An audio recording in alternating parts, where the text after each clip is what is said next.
ఈ మధ్య కుటుంబ కలహాలతో మునిగి ఉన్న ఒక కుటుంబ పెద్దను ప్రశ్నించడానికి వెళ్లిన ఒక మీడియా ప్రతినిధిని ఆ మీడియా లోగో ఉన్న మైకుతోనే దవడు పగులగొట్టిన వార్త ఆ మీడియా సంస్థ పేజీలోనే చదవడం జరిగి ఒక వ్యక్తిమీద ఇలా దాడి చేయడం గురించి జనాలు ఎలా ప్రతిస్పందిస్తూ ఉన్నారో చూద్దామని ఆ న్యూస్ కామెంట్ సెక్షన్ ఓపెన్ చేశాను.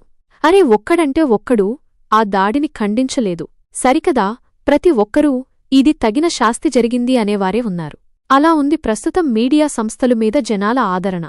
ఈ సంఘటన ద్వారా అయినా మితిమీరిన మీడియా సంస్థలు మారి వార్తలను వార్తలలాగానే రిపోర్టింగ్ మాత్రమే చేస్తాయో, లేక వెధవ దవడ పగిలితే పగిలింది కాని టీఆర్పీ మాత్రం అదిరిపోయింది అని దవడ తుడుచుకుని ఉన్న వార్తలను తమకు అనుకూలమైన వారికి అనుకూలంగానే రాసుకుంటూ ఎప్పటిలాగే ముందుకు పోతాయో చూడాలి.